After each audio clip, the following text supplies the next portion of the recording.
Hi everyone.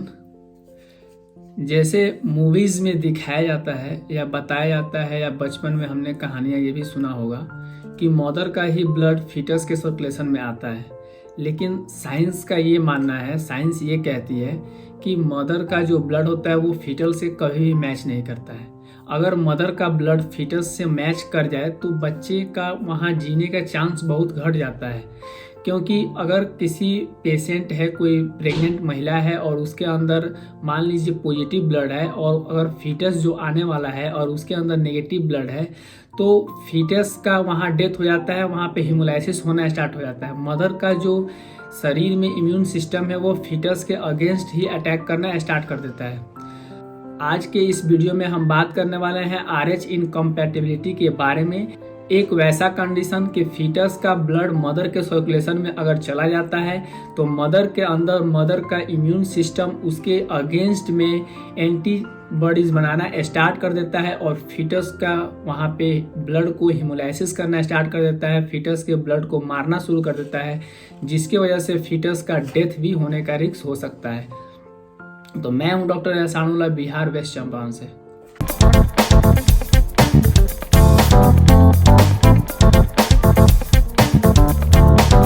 जब कोई महिला प्रेग्नेंट होती है तो हम ये समझते हैं कि मदर के सर्कुलेशन से जो ब्लड्स है और न्यूट्रिशंस है वो बेबी के अंदर आते हैं और बेबी का फीड करते हैं और बेबी के डेवलपमेंट और ग्रोथ के लिए उनको उपयोग में लाया जाता है। लेकिन जनरली ऐसा नहीं होता है। मदर का जो ब्लड है वो बेबी के ब्लड से कभी भी मैच नहीं होते हैं। वो प्लासेंटा के थ्रू, विलाई के थ्रू प्लस न्यूट्रिशंस और ऑक्सीजन्स का ही एक्सचेंज होते हैं जितना रिक्वायरमेंट है बेबी को। लेकिन जनरली कभी भी ऐसा नहीं होता है कि मदर का थोड़ा सा भी ब्लड फीटस के अंदर सर्कुलेशन में आए।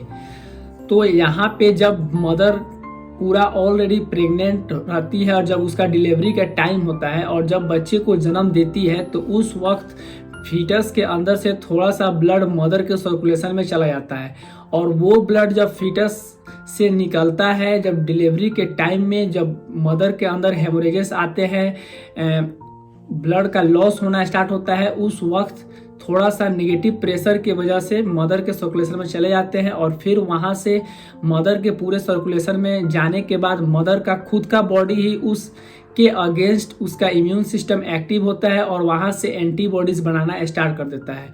मदर के सर्कुलेशन में ऐसा पहले कभी भी नहीं था, ऐसा एंटीजन, तो उसके लिए मदर के जो बॉडी है उसके अगेंस्ट इम्यून सिस्टम एक्टिव हो जाता है और उसे मारने के लिए एंटीबॉडीज बनाना शुरू कर देता है। जो फर्स्ट बेबी था वो तो जिंदा सही सलामत पैदा हो जाता है, लेकिन दिक्कत सेकेंड बेबी के लिए हो जाता है।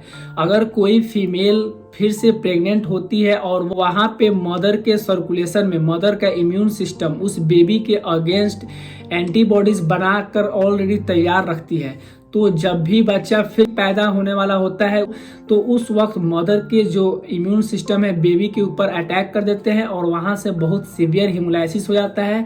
फिर फीटस के अंदर तरह तरह के और भी सिम्टम्स आना स्टार्ट होते हैं और एट द लास्ट फीटस का डेथ हो जाता है। इस चीज़ को बचने के लिए हम यहाँ पे बाहर से एंटीबॉडीज देते हैं ताकि मदर के जो बॉडी में फीटस का जो ब्लड गया हुआ है उससे वो जा करके अटैच कर जाए उसके रिसेप्टर पे और मदर का जो बॉडी है वो फीटस के ब्लड के अगेंस्ट एंटीबॉडीज नहीं बनाए। तो इसके लिए हम यहाँ एंटी-डी का इस्तेमाल करते हैं जो कि बहुत ही महंगा आता है। जब भी आप डिलीवरी कराते होंगे तो आपको याद होगा कि एक इंजेक्शन वैसा भी आता है 3000-4000 का, जो बहुत ही महंगा मिलता है और हर हॉस्पिटल या हर मेडिकल शॉप पे आसानी से नहीं मिलता है। लेकिन कुछ लोग गलती यहाँ ये करते हैं कि जब भी बच्चे का डिलीवरी कराते हैं तो उस दौरान ये इंजेक्शन नहीं लगाते हैं, जो कि आने वाले टाइम में जब सेकेंड बर्थ हो रहा होगा तो उस वक्त उनके फीटस का बचने का चांस बहुत कम हो जाता है और मदर्स के अंदर भी बहुत सारे कॉम्प्लिकेशंस और उसके साथ साथ फीटस के अंदर भी कॉम्प्लिकेशंस देखने देखने को मिल सकता है। तो जब भी आप डिलीवरी कराएं तो कोशिश करें एक बढ़िया हॉस्पिटल को चूज करने के लिए, जहां पे अच्छा एक गायनोकोलॉजिस्ट हो, आपको टेंड करे, आपको हर चीज़ उसके बारे में बताए। डॉक्टर्स जो भी बोलते हैं आपके ही भलाई के लिए बोलते हैं। तो पैसों के लिए आप खुद को और बच्चे को जान के पीछे ना पड़ें। जो माँ 9 महीना अपने पेट में किसी बच्चे को पालती है वही उसका दर्द समझती है। तो चंद पैसों के लिए किसी बच्चे की जान लेना उस माँ के लिए बहुत ही कठिन समय होता है। तो कोशिश ना करें ऐसी छोटी छोटी लापरवाही करने के लिए जिसके वजह से आपको और आपके आने वाले बच्चे को भी परेशानी हो। अब नेक्स्ट इसमें हम बात करने वाले हैं कि किस दौरान किस समय मदर के सर्कुलेशन में फीटस का ब्लड जा सकता है और वहाँ पे फीटस के लिए एक खतरा का निशानी बन सकता है। तो जो सबसे मोस्ट कॉमन इसमें देखा जाता है वो डिलीवरी के टाइम में। डिलीवरी के टाइम में 5 ml से लेकर 30 ml तक फीटस का ब्लड मदर के सर्कुलेशन में चला जाता है और ये सबसे ज़्यादा एक समय होता है जाने के लिए और मोस्ट कॉमन यही देखने को मिलता है। सेकंड हो सकता है कि अगर कोई महिला एबॉर्शन कराई हो, तो जब एबॉर्शन कराई हो तो वहाँ से भी जो फीटस के जो सर्कुलेशन में ब्लड थे वहाँ से वो मदर के सर्कुलेशन में जा सकते हैं। थर्ड हो सकता है कि मोलर, अगर किसी महिला को मोलर प्रेगनेंसी। फोर्थ इसका जो कॉज ये हो सकता है किसी प्रेग्नेंट महिला के अंदर लंबे समय से इन्फेक्शन हो और उसकी वजह से वहाँ से ब्लड्स का मिक्सअप हो गया हो और मदर के सर्कुलेशन में चला गया हो। उसके साथ साथ अगर कोई महिला एक्टोपिक प्रेगनेंसी पहले से की हुई हो और उसके वजह से जो प्रेगनेंसीज एक्टोपिस होते हैं वो आउट ऑफ यूटेरस होते हैं, तो उसकी वजह से भी मिक्स ब्लड हो सकता है।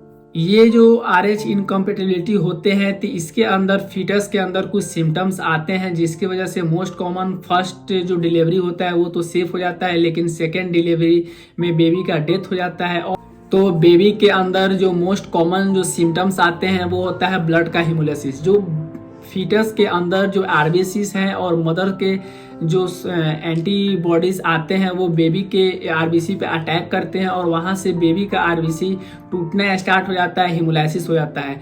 और जब RBC टूटना लंबे समय से लगता है तो बेबी के अंदर ब्लड का कमी होने लगता है, तो उसकी वजह से फीटस के अंदर एनीमिया कॉज होना स्टार्ट हो जाता है।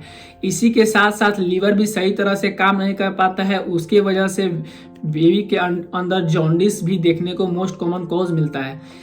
बेबी के अंदर हाइड्रोस फेटालिस देखने को मिलता है, यानी कि थर्ड स्पेस में फ्लूइड का एक्यूमुलेशन होला। थर्ड स्पेस में फ्लूइड का एक्यूमुलेशन जैसे कि हार्ट के आसपास फ्लूइड एक्यूमुलेट हो सकता है, चाहे पेट एब्डोमिनल एरिया के आसपास फ्लूइड एक्यूमुलेट हो सकता है, चाहे लंग्स के आसपास फ्लूइड एक्यूमुलेट हो सकता है। मतलब बेबी का जो पूरा बॉडी है वो एडेमा जैसा हो जाता है, जनरलाइज एडेमा जैसा। इसके साथ साथ बेबी का जो बोन मैरो है वो हाइपरप्लेजिया हो जाता है, जिसकी वजह से बेबी के अंदर जो बोन मैरो बहुत ज़्यादा अमाउंट में RBC बनाना स्टार्ट कर देता है। उसकी वजह से बेबी को बाद में जा करके एरिथ्रोब्लास्टोसिस फेटालिस कॉज होना स्टार्ट हो जाता है। इसके बचाव के लिए हम यहाँ पे NTD इंजेक्शन का इस्तेमाल करते हैं, जो कि थोड़ा बहुत महंगा आता है, 3 से 4 हज़ार।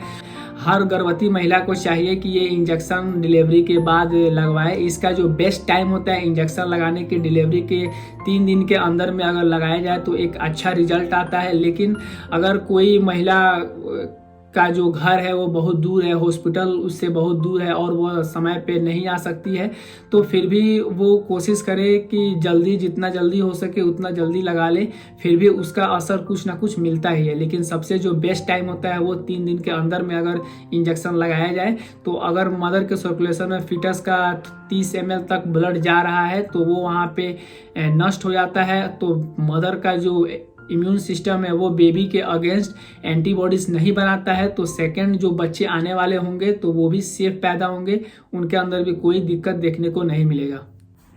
तो होप गाइस आपको ये वीडियो पसंद आई हो। अगर वीडियो पसंद आई हो तो प्लीज़ वीडियो को शेयर ज़रूर कीजिएगा और चैनल को सब्सक्राइब कीजिएगा। अगर आपको हेल्थ से किसी तरह का समस्या हो तो आप मुझे इंस्टाग्राम और फेसबुक पर मैसेज कर सकते हैं, लिंक आपको डिस्क्रिप्शन में मिल जाएगा। फिर मिलते हैं नेक्स्ट वीडियो में। Thanks for watching.